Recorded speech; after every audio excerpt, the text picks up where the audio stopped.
Indonesia. Dan seperti biasa selama 1 jam ke depan kami akan hadirkan beragam informasi. Seperti apa saja informasinya, Nadia? Yang pasti informasi terkini dan juga inspiratif sudah kami siapkan untuk Anda pemirsa. Di antaranya adalah hari pertama UNBK tingkat SMP berjalan lancar. Ada pula pendidikan di tengah tumpukan sampah. Ya, nanti dalam segmen bincang kita akan membahas tentang konsep transportasi terintegrasi di Jakarta. Dan pemirsa, inilah Halo Indonesia selengkapnya.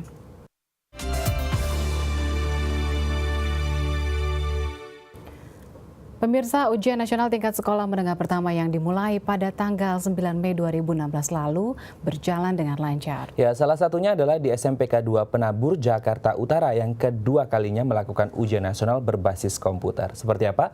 Berikut liputannya untuk Anda. Pelaksanaan hari pertama ujian nasional berbasis komputer di SMP Kristen 2 Penabur, Jakarta Utara pada 9 Mei 2016 berjalan lancar.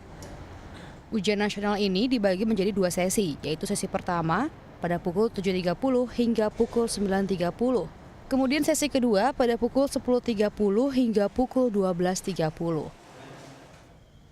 Sebelum mulai ujian, sebanyak 88 siswa berkumpul di aula sekolah untuk diberi pengarahan, motivasi, dan doa bersama. Setelah itu, mereka berbaris rapi dan bersama-sama menuju ruang ujian yang terbagi menjadi 3 kelas setiap sesinya. UNBK di SMP Kristen 2 Penabur ini adalah yang kedua kalinya.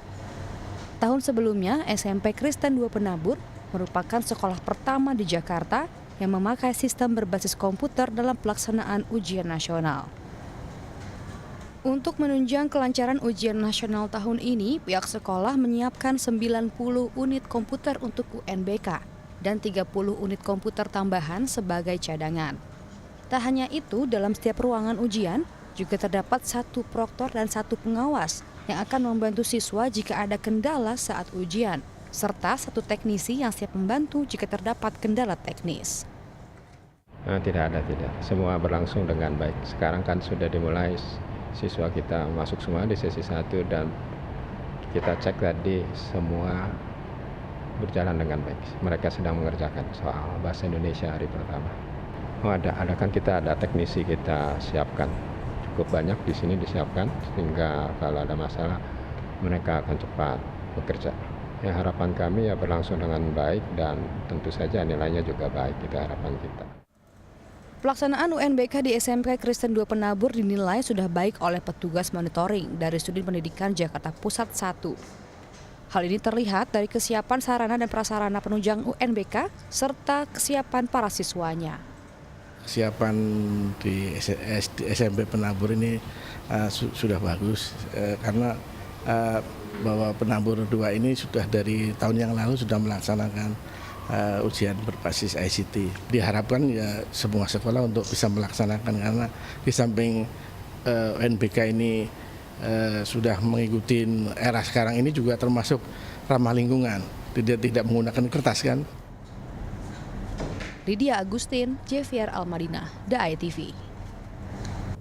Secara perlahan namun pasti metode ujian nasional mulai berubah dari metode yang menggunakan kertas menuju ujian nasional berbasis komputer. Ya, ujian berbasis komputer ini awalnya dilaksanakan pertama kali di tahun 2014 dan terbatas dilakukan di Sekolah SMP Indonesia Singapura dan juga SMP Indonesia di Kuala Lumpur, Malaysia.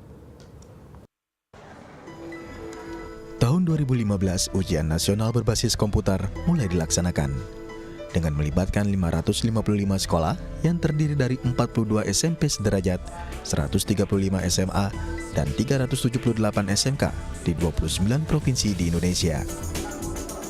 Tahun ini, 4.386 sekolah dari tingkat SMP hingga SMA yang tersebar di 34 provinsi dan 9 sekolah Indonesia di luar negeri melaksanakan ujian nasional berbasis komputer. Untuk saat ini, penyelenggaraan UNBK menggunakan sistem semi-online, di mana soal ujian dikirim dari server pusat secara online melalui jaringan ke server lokal. Kemudian, ujian siswa dilayani oleh server lokal yang berada di sekolah secara offline. Selanjutnya, hasil ujian dikirim kembali dari server lokal sekolah ke server pusat secara online. tanggal 9 Mei hingga 12 Mei 2016, 109 sekolah tingkat pertama di DKI Jakarta baik negeri maupun swasta siap melaksanakan ujian nasional berbasis komputer. Dengan 4 mata pelajaran yang diujikan, yaitu Bahasa Indonesia, Matematika, Bahasa Inggris, dan Ilmu Pengetahuan Alam. Tim Liputan, DAI TV. Pemirsa, pendidikan bukanlah hal yang dianggap penting bagi anak-anak pemulung di TPST Bantar Gebang, Bekasi, Jawa Barat.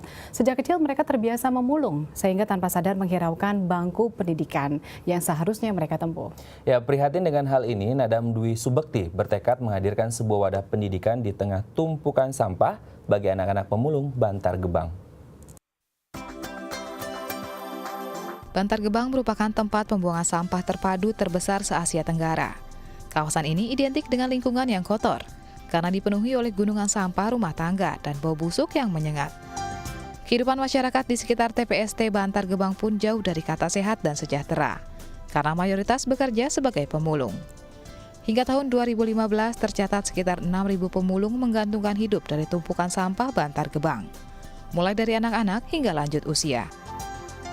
Pendidikan bagi anak-anak di kawasan ini bukan menjadi fokus utama, karena mereka lebih memilih untuk mengikuti profesi orang tua sebagai pemulung.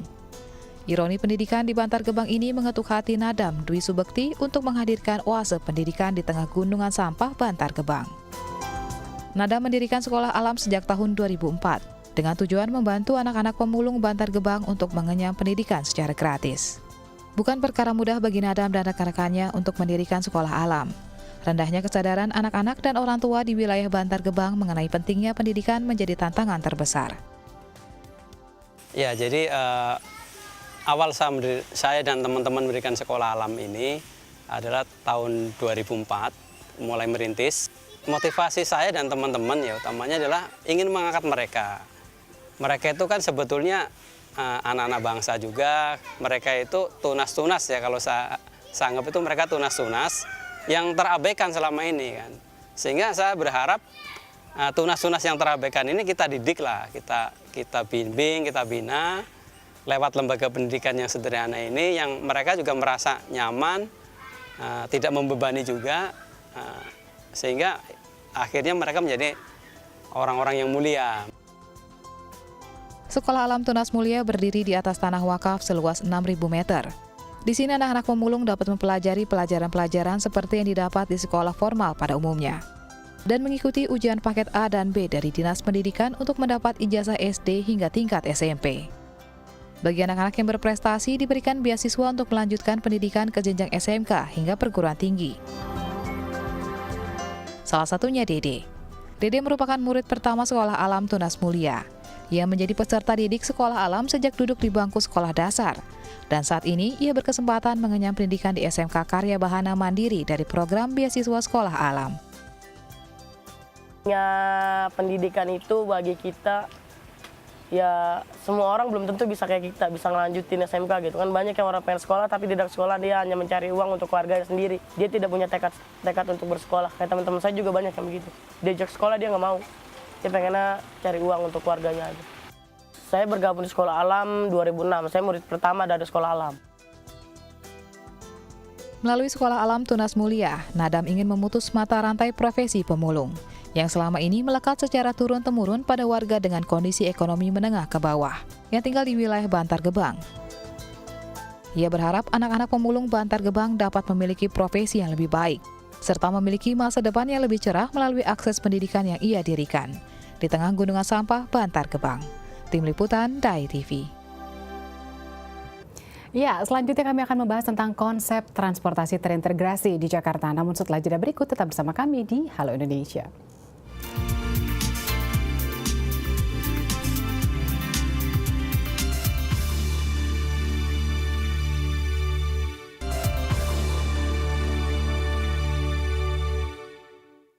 Baik, Anda masih bersama kami di Halo Indonesia, dan dalam segmen bincang kali ini kita akan membahas tentang transportasi umum yang terintegrasi. Memang ini adalah salah satu solusi yang dibutuhkan untuk ibu kota Jakarta ini. Sebenarnya pembenahan untuk transportasi umum atau massal di Jakarta ini selalu dilakukan oleh Pemprov DKI Jakarta, mulai dari Transjakarta yang menambah armada, rute, kemudian KRL yang juga menambah gerbongnya untuk mengakomodir membludaknya penumpang yang ada di Jakarta ini. Dan keberadaan Transjakarta juga bisa membantu para penumpang PT KRL ya tentunya untuk bisa masuk ke beberapa stasiun-stasiun lain atau mungkin ke daerah tujuan mereka. Betul sekali, jadi memang ada koordinasi yang terintegrasi. Sangat bagus sekali ya terintegrasi ini. Nah, untuk membahas tentang transportasi umum yang terintegrasi di Ibu Kota Jakarta ini telah hadir bersama kami di Studio Halo Indonesia Daud Joseph selaku Direktur Operasional PT Transjakarta dan juga Subakir selaku Direktur Operasional PT KCJ. Namun sebelum kita berbincang dengan narasumber kita hari ini, kita saksikan dulu tayangan berikut. Mulai Senin 25 April 2016 lalu, PT Transportasi Jakarta meluncurkan 6 rute baru bus Transjakarta, yaitu Bekasi Bundaran HI, Bekasi Tanjung Priuk, Bekasi Timur Grogol, Lebak Bulus Kota, Lebak Bulus Rawamangun, dan Universitas Indonesia Manggarai. Berbeda dengan rute sebelumnya yang ada di dalam kota, rute baru Transjakarta ini menjangkau kota-kota penyangga di sekitar Jakarta, seperti Bekasi dan Depok. Transjakarta rute baru ini menggunakan jalur umum yang menyatu dengan kendaraan lain. Bahkan diantaranya juga ada yang melewati jalan tol. Dengan 6 rute baru ini, total rute Transjakarta adalah 17 rute. Selain rute baru, PT Transportasi Jakarta juga meluncurkan 2 bus Transjakarta khusus perempuan yang melayani rute Blok M Jakarta Kota. Ya, ini kalau kita lihat solusi alternatif yang sebenarnya sangat dibutuhkan oleh warga Jakarta. Ya, terutama warga Jakarta saat ini sudah cukup padat dan mereka 60%-nya para pengguna PT KRL dan juga PT Transjakarta. Tapi sebenarnya juga bukan hanya warga Jakarta loh, Vinca, tapi juga beberapa kota penyangga yang ada di Jakarta yang juga masuk ke Jakarta waktu hari-hari kerja. Kita langsung tanyakan dan sapa dulu narasumber kita hari ini. Ada Pak Jos. Selamat pagi Pak Jos. Pagi. Pak Bakir juga. Selamat datang di Halo Indonesia. Oke, kita ke Pak Jos dulu ya, Vinca ya. Pak Jos, ini 25 April lalu ini kan Transjakarta sudah membuka rute baru ya, Bekasi dan Depok. Apa bedanya dengan APTB yang memang sudah ada terlebih dahulu? Jadi pada 25 April kita menjalankan bus-bus baru menuju ke kota-kota mitra atau selama ini disebut sebagai kota-kota perbatasan atau penyangga. Dasar pelaksanaan operasional ini adalah adanya SK dari Kemenhub atau Kementerian Perhubungan di mana mereka memberikan beberapa unit bus untuk diperbantukan melaksanakan angkutan ke perbatasan. Total jumlah armadanya 600. Trayek ini diberikan untuk salah satu operator yaitu PPD. Dan PPD sendiri bersama dengan beberapa operator lainnya itu sudah bergabung ke dalam Transjakarta menjadi satu untuk melaksanakan transportasi di seluruh Jabodetabek. Nah, prinsip yang kita berlakukan adalah seperti yang saat ini banyak terjadi adalah shared economics, yaitu ketika satu aset digunakan oleh banyak orang, maka secara biaya akan menjadi lebih murah. Tidak seperti satu mobil dipakai oleh satu orang, tetapi bayangkan ketika satu bus bisa dipakai oleh 600 orang sampai 1.000 orang dalam satu hari. Pasti secara biaya akan jauh lebih murah. Dan ini juga ditunjukkan dengan harga tiket dari Bekasi atau Depok menuju ke Jakarta yang hanya Rp3.500. Tentu akan sangat jauh lebih terjangkau dibandingkan dengan pakai mobil pribadi, walaupun pakai bis biasa pun APTB akan jauh lebih murah. Nah, dan kalau kita melihat dari origin atau destination study dari mana kantong-kantong penumpang menuju ke kota Jakarta, kita lihat bahwa dari data Bekasi itu setiap hari 300.000 penumpang itu menuju Jakarta.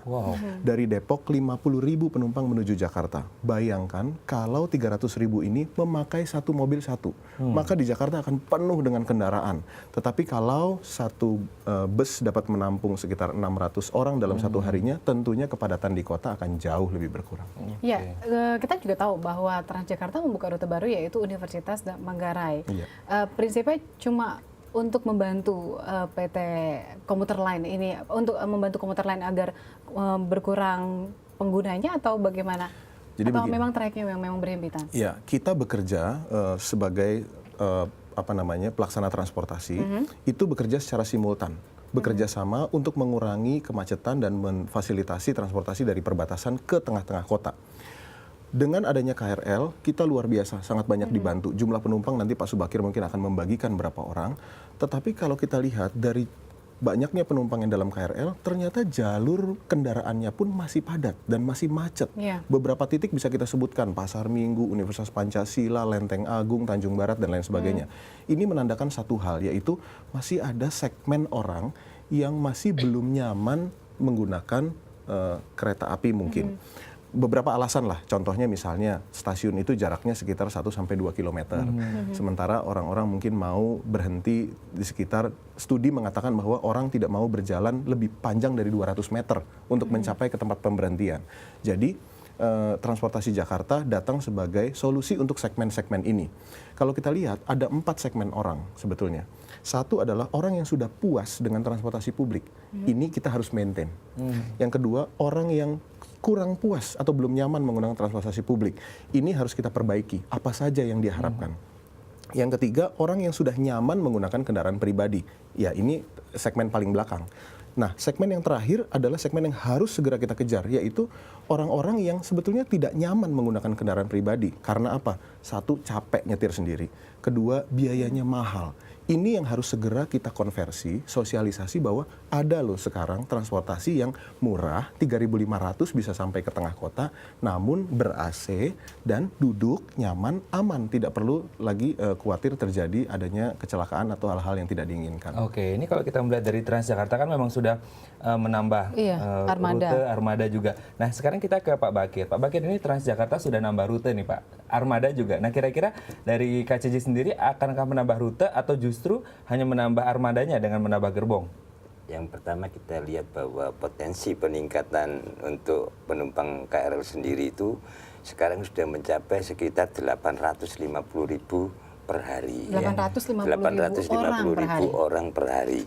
Sehingga di sini harus kita siasati bagaimana mengatur pola operasional di KRL itu sendiri, yaitu dengan tentunya bahwa melihat dengan kapasitas angkut kita sudah memadai atau dengan jumlah kapasitas yang 12 rangkaian ini akan kita perpanjang relasinya terutama di lintas Maja sampai dengan Rangkas Bitung nantinya yang dalam waktu dekat ya.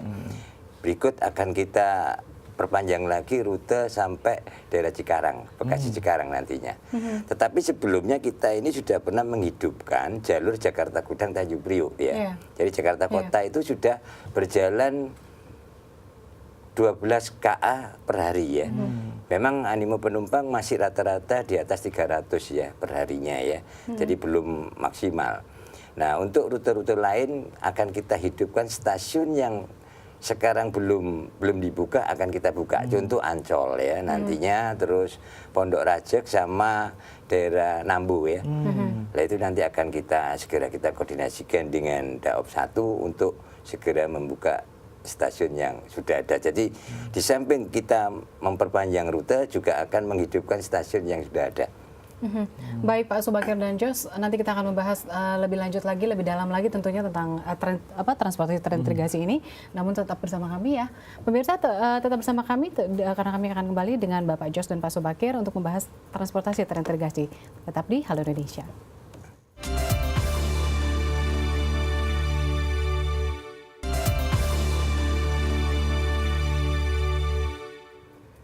Baik, Anda masih bersama kami di Bincang Halo Indonesia. Sepertinya perbincangan kita semakin seru ya. Tadi waktu break juga kita diskusi seru dengan Pak Bakir dan juga Pak Jos, tapi kita harus buka dulu. Nah, sebenarnya kalau kita berbicara tentang transportasi umum yang terintegrasi adalah solusi yang sebenarnya diinginkan oleh warga Jakarta, dan kita ingin sebenarnya adalah kita tidak mau ada kemacetan. Kemacetan harus segera terurai dan semuanya bisa menikmati perjalanan dengan sangat nyaman. Iya, dan untuk melihat sebenarnya seperti apa Transjakarta terintegrasi, kita akan melihat dalam tayangan berikut ini. Pemerintah terus membenahi transportasi umum di Jakarta dengan menciptakan transportasi terintegrasi. Salah satunya di Stasiun Tebet, Jakarta Selatan yang kini telah terintegrasi dengan bus pengumpan Transjakarta. Jadi, penumpang yang turun dari KRL dapat langsung naik bus Transjakarta yang telah tersedia di pintu masuk depan stasiun. PT Transportasi Jakarta telah menyiapkan 22 bus pengumpan dengan kapasitas 40 hingga 80 penumpang sekali angkut. Bus pengumpan ini menghubungkan Stasiun Tebet dengan rute Transjakarta Koridor 5, 6, dan 7, yaitu Ragunan Duku Atas, Kampung Melayu Ancol, dan Kampung Rambutan Kampung Melayu. Untuk mengurangi angka kecelakaan, Dinas Perhubungan dan PT KCJ menutup perlintasan sebidang di Stasiun Tebet. Imbasnya, lalu lintas kereta menjadi lebih lancar dan angkutan umum menjadi lebih tertib. Sangat tertib. Yang pertama angkutan umum sangat tertib. Yang kedua kereta api pun tidak ada kendala. tidak perlu was-was. Ya. Yang ketiga, masyarakat yang menggunakan jalan aspal pun respeknya sangat luar biasa ya, karena kemacetan itu di sini sudah terurai. Kedepannya, pemerintah juga berencana mengintegrasikan stasiun Kalibata dan Manggarai dengan bus pengumpan Transjakarta. Baik, memang harus ada salah satu yang dikorbankan demi kebaikan, ya, supaya tidak terjadi kemacetan. Akhirnya perlintasan sebidang yang ada di Tebet ini ditutup, tapi kemudian ada solusi yang ditawarkan, yaitu Transjakarta menyediakan armadanya di sana. Tadi kan sudah banyak nih penumpang yang sudah naik, tapi pertanyaannya dengan katakanlah halte yang agak belum jadi ini ya, karena memang belum ada. Nanti kedepannya akankah dibangun? Kita ke Pak Jos terlebih dahulu. Pak Jos, tadi lihat kita di tayangan tadi, apakah ke depan akan dibangun halte busway di situ? Iya, jadi stasiun Tebet ini adalah sesuatu contoh atau proyek perdana yang cukup berhasil kita lakukan sebagai kerjasama antara Transjakarta dengan PT KCJ. Nah, Tebet pada waktu kita lakukan penutupan lintasan sebidang, di mana ini dilindungi oleh undang-undang bahwa tidak boleh kereta api itu berlintasan sama dengan armada yang lain. Ketika ini ditutup, ini menjadi solusi untuk kereta api. Tidak ada lagi resiko tabrakan dengan mobil atau dengan penumpang karena tidak ada lagi perlintasan di situ. Namun yang menjadi pertanyaan, dulu angkot-angkot yang menampung bubaran stasiun, sekarang siapa yang menampung? Karena angkot itu tidak boleh lewat lagi. Nah, mulai dari hari pertama tanggal 4 April kita menurunkan 7 armada. Berlanjut dengan 10 armada, 20 armada, sampai hari ini itu 27 armada pengumpan kita arahkan ke sana. Sehingga penumpang yang awalnya masih hanya 300 orang, hari ini sudah menembus angka 12.000 penumpang yang menuju ke stasiun maupun yang kita antarkan ke perkantoran di daerah Mega Kuningan, di daerah Epicentrum, di daerah Rasuna Said, sampai di daerah Bidara Cina. Nah, dengan adanya ini, setelah kita review, ternyata menjadi solusi buat para penumpang. Banyak yang memberikan testimoni bahwa ini adalah hasil yang lebih baik dibandingkan yang lama. Nah, kelanjutannya adalah integrasi halte. Nantinya kita sedang bekerja sama dengan kereta api untuk membuat sebuah desain ketika keluar dari stasiun kereta langsung tapping di dalam gate dan tidak perlu lagi keluar-keluar, langsung naik ke dalam bus. Jadi semuanya sudah dalam satu kesatuan. Haltenya saat ini sudah ada di dalam lokasi, tinggal menunggu proses perakitannya. Kira-kira proses 1 minggu sudah bisa kita nikmati sama-sama. Tidak ada yang protes, Pak Jos, angkutan umum kecil-kecil yang ada di depan stasiun. Jadi begini, kalau kita lihat dalam perubahan selalu ada ketidaknyamanan. Namun kalau kata orang bijak berkata, no change, no future. No change, no future. Jadi pemangku kepentingannya ada 3. Pertama adalah pengelola transportasi atau kita sebutlah sebagai operator mikrolet gitu ya. Kedua adalah pemerintah sebagai regulator. Namun yang ketiga, pemangku kepentingan yang paling besar dan harus kita perhatikan adalah penumpang. Apa yang menjadi kenyamanan buat penumpang, itulah yang harus menjadi fokus kita. And in mind-nya adalah bagaimana cara membuat mereka nyaman menggunakan transportasi. Nah, dulu angkot yang ada di situ sebetulnya trayeknya bukan lewat bawah, tetapi angkotnya adalah lewat flyover. Nah, pertanyaannya, kalau selama ini mereka mendapatkan penumpang dari stasiun, bagaimana setelah sekarang mereka penumpangnya dialihkan? Kami Transjakarta sekarang mengoperasikan 700 armada. Nantinya kita akan menjadi total 2.000 sampai 3.000 armada. Tentunya untuk mengoperasikan 2.000 sampai 3.000 armada membutuhkan awak-awak baru, baik itu pengemudi maupun onboard atau kondektur dulu istilahnya. Kita membuka peluang untuk awak-awak mikrolet atau angkot yang lama untuk bergabung bersama-sama dengan kita. Dan itu silahkan bebas, siapa saja boleh bergabung. Oke, kita ke Pak Bakir. Pak Bakir tadi mengutip apa yang dikatakan Pak Jos ya, no change, no future. Dan KCJ melakukan a change ya, suatu perubahan dengan menutup perlintasan sebidang. Nah, kira-kira apakah ini kebijakan dari KCJ sendiri atau ada koordinasi dengan Transjakarta dan bagaimana dampaknya ke KCJ? Ya, jadi begini, dengan adanya pertama dengan penutupan pintu perlintasan sebidang di Tebet itu mempunyai dampak yang pertama adalah menghilangkan titik rawan dulu ya.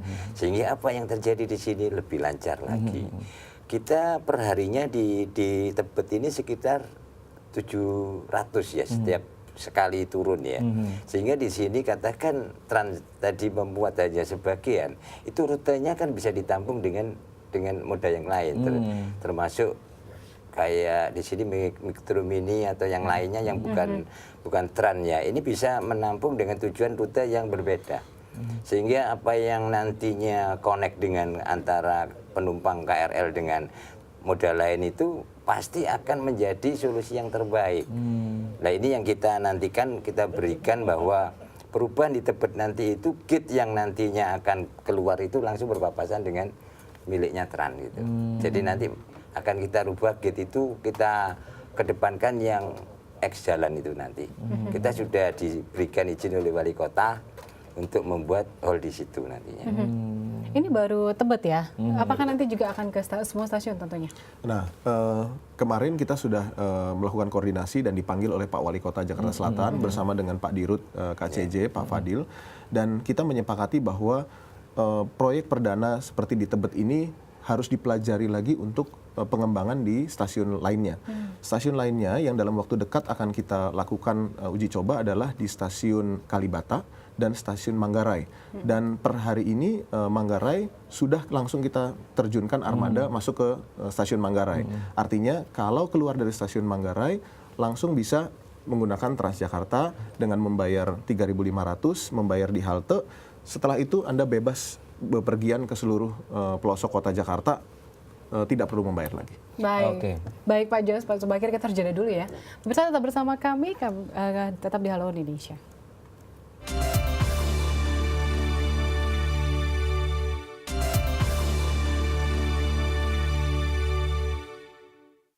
Baik, Anda masih bersama kami di Bincang Halo Indonesia, dan pemerintah sendiri untuk membuat transportasi di ibu kota semakin lancar khususnya di Jabodetabek. Bahkan di tahun 2015 lalu ada peraturan dari Presiden ya, mengeluarkan nomor 103 tahun 2015 ya untuk mengantisipasi kemacetan yang ada di Jakarta, membuat sistem transportasi massal di Jakarta ini semakin nyaman lah untuk penumpang. Kita kembali ke Pak Jos. Pak Jos, kita ke Pak Jos dulu ya. Pak, ini kan dari tadi kita di 2 segmen kita bicara tentang ini pandangan ke depan, visi ke depan. Tapi mungkin ada beberapa penumpang nih yang masih mengeluhkan, mungkin tidak hanya di Transjakarta, di KRL juga, di KCJ. Ada yang kemudian armadanya yang mogok atau mengalami kerusakan. Nah, kedepannya nanti antisipasinya seperti apa, Pak Jos? Yang pertama, kita membatasi umur kendaraan yang boleh beroperasi. Bahwa paling lama kendaraan itu beroperasi sampai 10 tahun. Karena sesudah itu biasanya ada komponen-komponen yang umurnya memang sudah tidak bertahan lagi. Contohnya misalnya kelistrikan, ya, kemudian beberapa komponen kaki-kaki itu undercarriage tidak bisa bertahan lagi. Yang kedua, mulai dari kontrak saat ini sampai ke depannya, kita menggunakan kontrak full maintenance. Artinya tidak lagi pekerjaan perawatan dan perbaikan itu dipegang oleh operator, tetapi diserahkan kepada agen pemegang merek, sehingga mekanik-mekaniknya pasti berkualitas.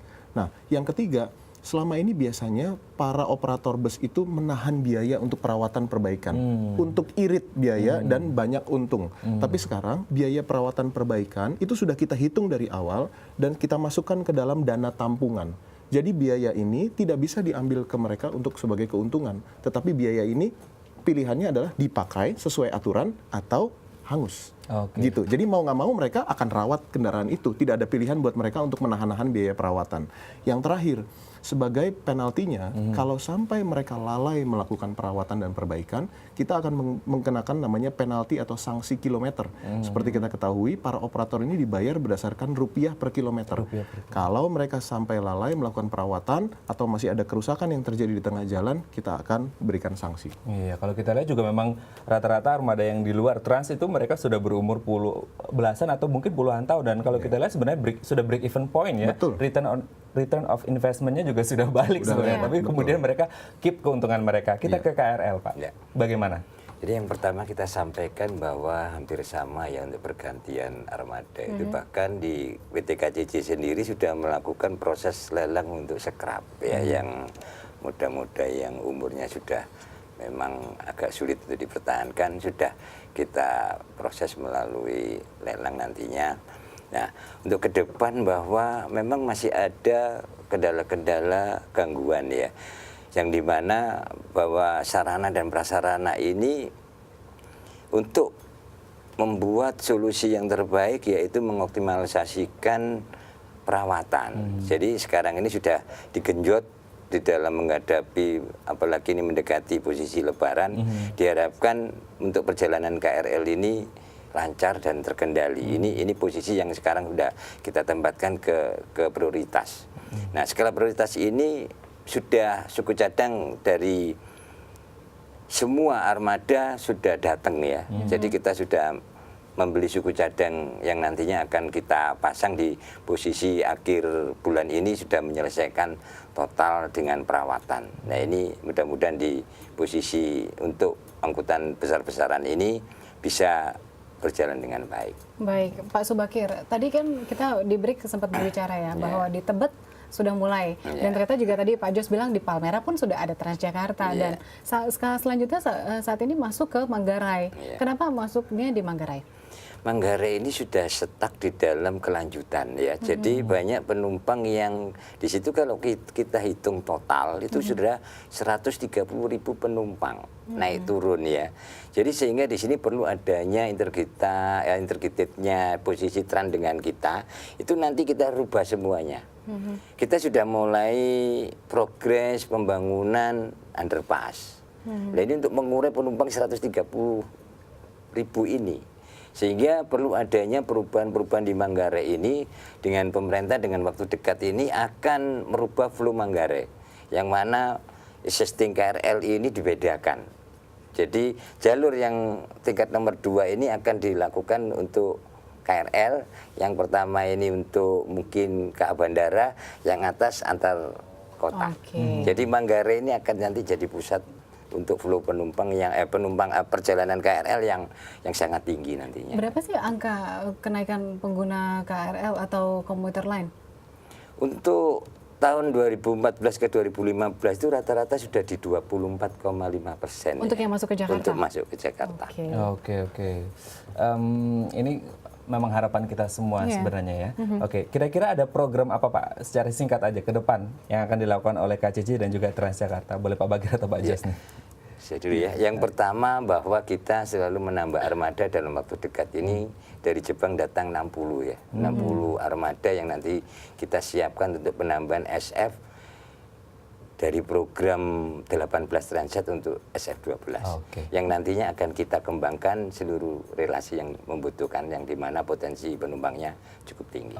Ke Pak Jos. Sebagai badan usaha milik daerah, kita mendukung program-program yang dilaksanakan oleh pemerintah Provinsi DKI Jakarta, di mana Jakarta akan menjadi smart city. Oleh karena itu, tagline dari Transjakarta adalah Smarter Mobility for Smart City. Smarter itu sebetulnya adalah merupakan singkatan, di mana S-nya itu adalah safe, M-nya adalah modern, A-nya itu adalah affordable, ya. Kemudian R-nya itu reachable, T-nya itu adalah timely accurate, E-nya eco-friendly, dan R-nya adalah responsif. Jadi program-program kita adalah bagaimana menciptakan armada itu aman, dengan pengemudi terlatih, awaknya, onboardnya yang responsif, kemudian modern artinya dingin, AC, dan lain sebagainya, serta cepat. Jadi kita mau setiap orang itu yakin dengan menggunakan Transjakarta, dia akan tiba di tujuan pada waktunya. Ada satu program yang bulan ini sedang kami laksanakan, yaitu dari ujung timur dan ujung barat menuju tengah kota adalah 30 menit, setengah jam. Jadi dari Pulau Gadung dan dari Kalideres sampai ke tengah-tengah Monas Harmoni itu 30 menit. Jadi orang tidak perlu khawatir naik transportasi publik karena pasti akan on time. Oke, terima kasih Pak Jos dan juga Pak Bagir sudah hadir di Halo Indonesia. Harapan kita semua adalah transportasi di ibu kota semakin nyaman. Terima kasih. Baik pemirsa, kami masih memiliki sejumlah informasi menarik lainnya. Tetaplah bersama kami di Halo Indonesia.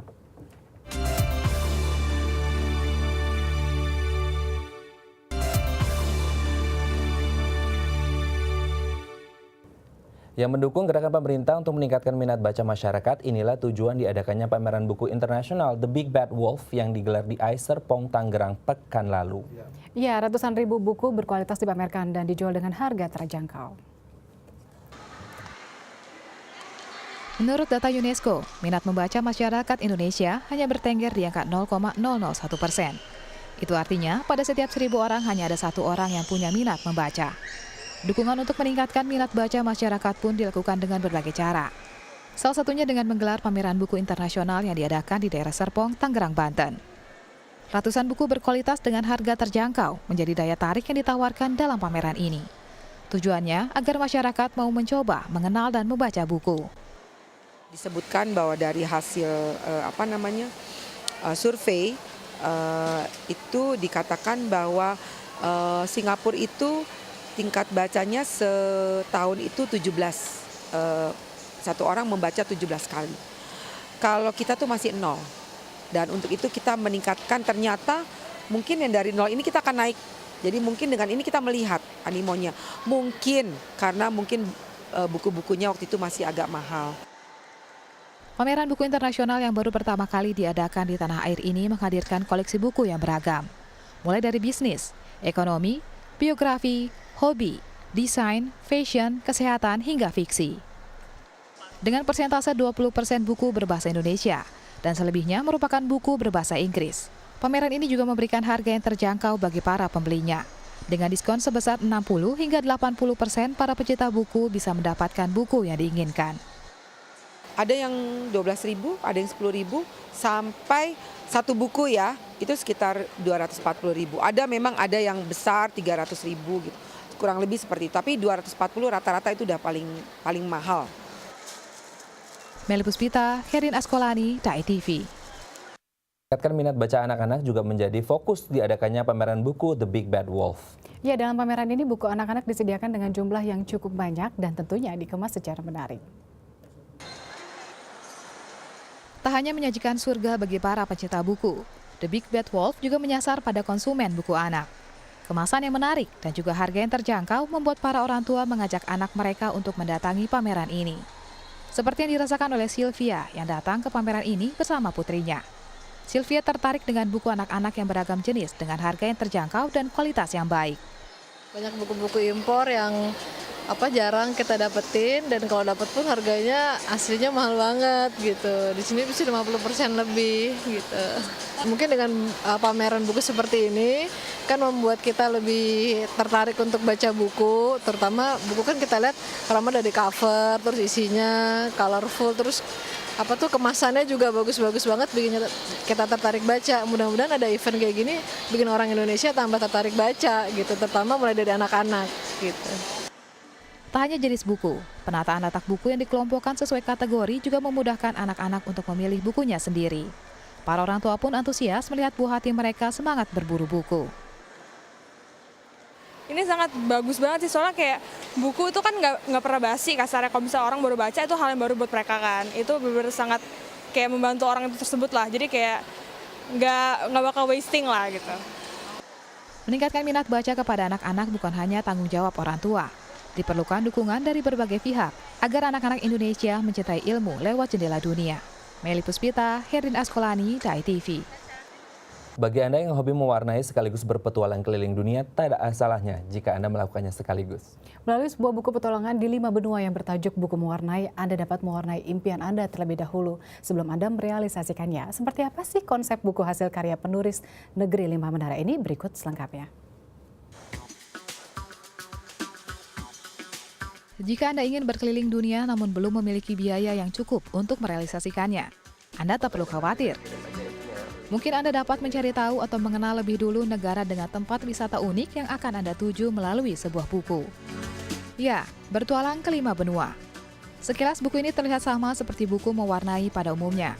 Namun buku hasil karya Ahmad Fuadi dan sang istri Danya Dewanti ini bukan sekedar buku mewarnai, melainkan buku yang juga dilengkapi dengan kumpulan catatan perjalanannya bersama sang istri dan anaknya, serta sejumlah dokumentasi dalam bentuk foto-foto perjalanan pilihan yang dijalaninya di 5 benua. Berbeda dari novel trilogi Negeri 5 Menara terdahulu yang sempat diangkat ke layar lebar, buku yang terdiri dari 92 halaman dan telah diterbitkan pada Maret 2016 kemarin, telah berhasil menarik minat para pembacanya. Hal ini terbukti dari jumlah buku yang laris di pasaran, yang mencapai angka 5.000 eksemplar.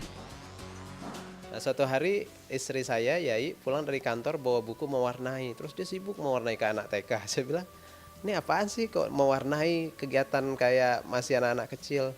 Dia bilang, sekarang buku mewarnai itu buat orang dewasa loh. Gitu. Karena bagi orang dewasa yang udah sibuk, mewarnai itu bikin dia relax. Lalu kita berpikir, kenapa nggak kita kombinasikan aja ide mau bikin buku traveling dengan buku mewarnai.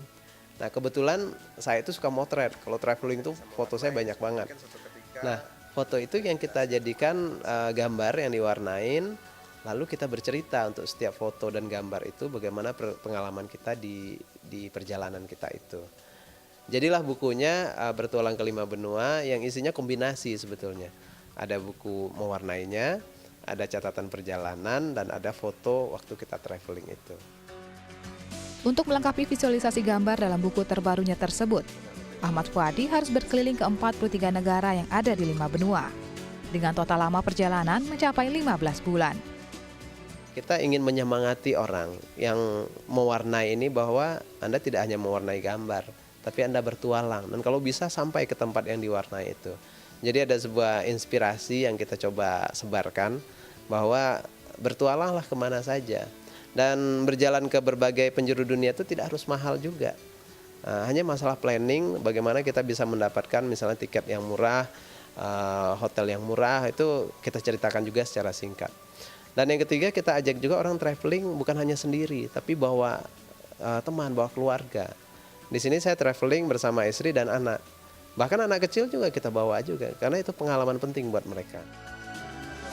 Melalui konsep buku mewarnai, Ahmad Fuadi berharap agar para pembacanya dapat menggambarkan warna di tiap tempat wisata yang akan dituju. Sebelum akhirnya perjalanan mereka memberi warna tersendiri saat realisasi kelak. Nova Monica, Topan Iskandar, Dai TV. Lalu seperti apa keseharian dari sang penulis kreatif ini? Berikut selengkapnya. Siapa yang tak kenal dengan sosok Ahmad Fuadi? Mantan wartawan kelahiran Bayur Maninjau, Sumatera Barat 43 tahun yang lalu ini dikenal sebagai penulis novel handal Indonesia. Sejumlah karya novel pun telah berhasil ditulisnya. Mulai dari novel trilogi berjudul Negeri 5 Menara, Ranah 3 Warna, Rantau 1 Muara, hingga buku barunya yang berjudul Bertualang ke 5 Benua. Sosok Ahmad Fuadi semakin mencuat ke permukaan berkat karya novel Negeri 5 Menara yang diangkat ke layar lebar dan menjadi salah satu film terlaris pada tahun 2012 lalu. Sebagai seorang penulis, dirinya mengaku bahwa seluruh cerita inspiratif yang terdapat di dalam setiap novelnya dibuat untuk memacu semangat anak bangsa agar tidak takut untuk bermimpi dan tetap tekun menuntut ilmu. Menulis itu adalah sebuah cara untuk berbagi kebaikan dengan modal yang minim sekali. Kalau kita punya banyak harta mungkin bisa bagi-bagi, beramal, bersedekah. Tapi kalau tidak punya harta banyak, bagaimana kita berbagi semangat, berbagi ide? Menulislah. Karena modalnya hanya 3 aja. Pertama, sebatang pulpen, lalu sehelai kertas, dan sebongkah hati. Meski sosoknya kini sudah terbilang sukses, namun pria yang sempat menetap dan menimba ilmu di Singapura, Kanada, Inggris, Amerika, dan Italia ini juga memiliki jiwa sosial yang tinggi. Terbukti, hingga saat ini Ahmad Fuadi masih aktif mengelola sejumlah PAUD gratis yang diperuntukkan bagi anak-anak usia dini yang kurang mampu dengan menggunakan biaya yang diperolehnya melalui hasil royalti penjualan novelnya.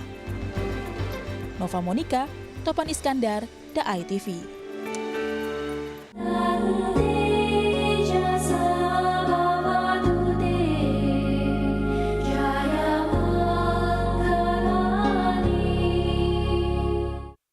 Menyambut Waisak tahun ini, Indonesia Buddhist Center Association bekerjasama dengan wakil Sangharaja Thailand menyelenggarakan pameran Sutra Kuno Mahayana. Ya, pameran ini tak hanya ditujukan bagi umat Buddha, namun juga untuk masyarakat umum sebagai sarana mengenal perjalanan Sang Buddha dalam menyebarkan ajaran kebaikan. Dalam rangka menyambut peringatan Hari Suci Waisak 2560 Buddhist Era, Indonesia Buddhist Center Association atau ICBA menggelar pameran Sutra Kuno Mahayana temuan dari kota Bamiyan, Afghanistan. Pameran Sutra Kuno ini terlaksana atas kerjasama dengan wakil Sangharaja Thailand. Pameran Sutra Kuno yang digelar sejak tanggal 4 hingga 8 Mei 2016 kemarin ini bertujuan untuk mengenalkan sejarah Sang Buddha kepada masyarakat khususnya pada umat Buddha. Selain itu, Sutra Kuno yang dipamerkan juga menceritakan perkembangan agama Buddha di masa lalu dengan semangat cinta kasih.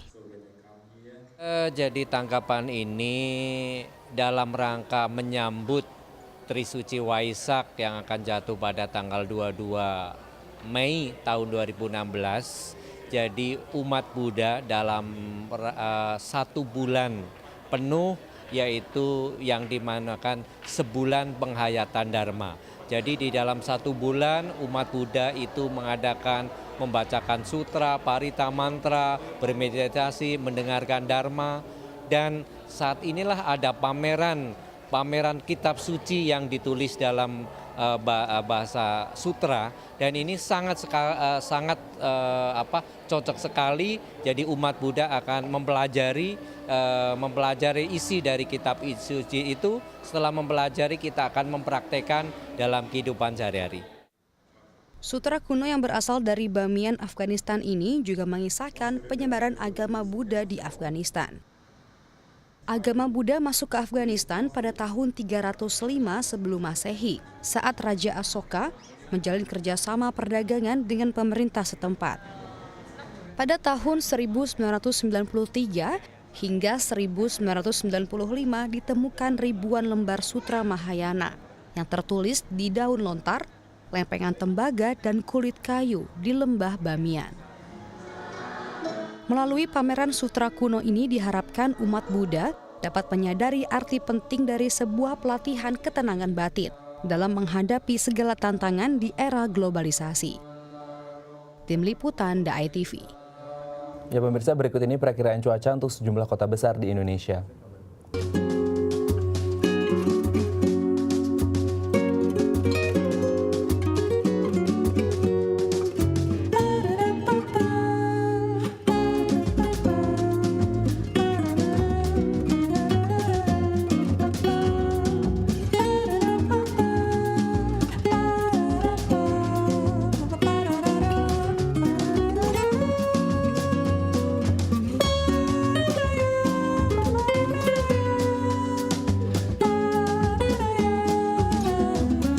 Sekian perjumpaan kita hari ini. Saksikan terus Halo Indonesia dari Senin hingga Jumat di waktu yang sama. Ya, jangan lupa follow Twitter kami di @dai_tv dan @haloindodai_tv. Saya Vincent Bintang. Dan saya Raden Marlias, mewakili seluruh kru yang bertugas, pamit undur diri. Sampai jumpa dan selamat beraktivitas.